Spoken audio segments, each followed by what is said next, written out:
Guys, welcome to my blog. तर आजच्या ब्लॉगमध्ये अक्कलकोटला जायचं प्लॅनिंग आहे। तर आजची फॅमिली येणार आहे, फक्त पप्पा आणि आजी वगैरे नाही येणार, आम्ही तिघजणच जाणार आहे। आज तर पाहूयात आजच्या ब्लॉगमध्ये काय होतंय। काय झालं निघालेलं आहे, तर आता स्टॉप घ्यायची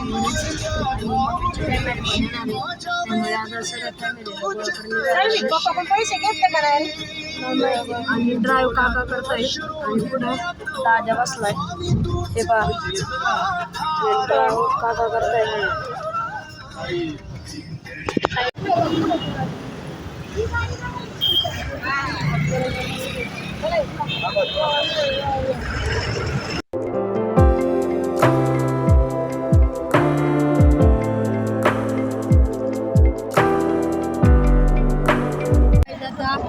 जेवायला थांबलोय आणि पाच जेवायसाठी काका तिथे काय करा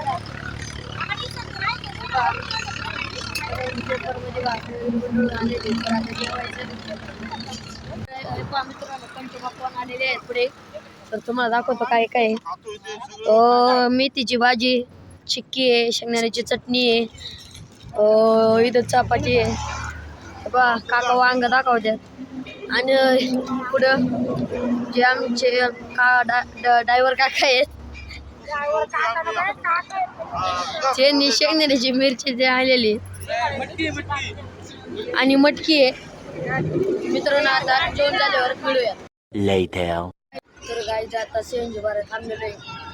तर आता सीएनजीची खूप मोठी लाईन आहे, त्यामुळे मग पावणे 2 तास तर लागणार। त्यामुळे आम्हाला गरम होत होतं गाडी, मग आम्ही गाडीतून उतरलो आणि मग नंतर किती बसले आम्ही तिघं जण 14 जण आहे। तर आता सीएनजी भरून झाल्यावर निघायचं। A few moments later. तर मित्रांनो, आता गाडी आलेली, तर पेरू वगैरे खाऊन सगळं झालेलं आहे। तर आता नॉन स्टॉप अक्कलकोटला जायचे। तर आता अक्कलकोटमध्ये गेल्यावर पाहूया काय होतं।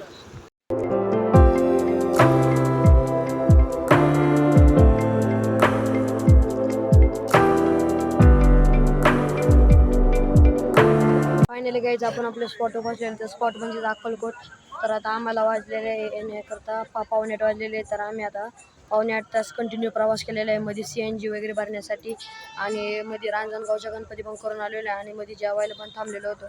तर आता गाडी इथं पार्क केलेली आहे आणि मग आता आम्ही उतरलो। मग मम्मी आणि काकांचे रूम बुक करायला गेलेले आहेत आणि मग आता आपले काकांचे जेव्हा रूम बुक करून येतील तेव्हा आम्ही दर्शनाला जाणार आहे आणि मग नंतर जे भोजनगृह आहे त्यामुळे जाणार, मग तिथं जेवणार आणि मग जेवण झाल्यावर मग जिथं आम्ही रूम बुक केला आहे मग त्या ठिकाणी जाणार आणि मग त्यानंतर आम्ही तिथं झोपणार आणि मग उद्या सकाळी मग निघणार।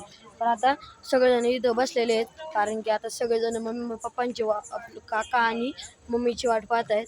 तर पाहूयात पुढे काय होतं। आता आपण स्वामींच्या दर्शनाला चाललेलो आहे आणि आता सगळेजण चाललेले आहेत आणि आमचं ठरलं होतं की स्वामींचं लांबूनच दर्शन घ्यायचं, पण मम्मी त्यांचं ठरलं की आतूनच दर्शन घ्यायचं। त्यांचं म्हणणं झालं की आपण एवढं लांब आलो तर आतून मुख दर्शन झालंच पाहिजे। तर आता दर्शनाला चाललेलो आहे। तर आता गाडी येते, गाडी येते।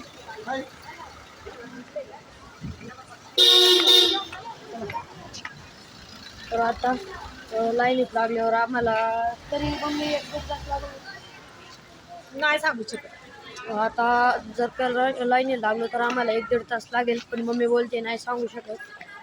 तर आता सगळे आमची फॅमिली चाललेली आहे। फायनली गाईज आता आम्ही आमच्या रूममध्ये पोहोचलेलो आहे।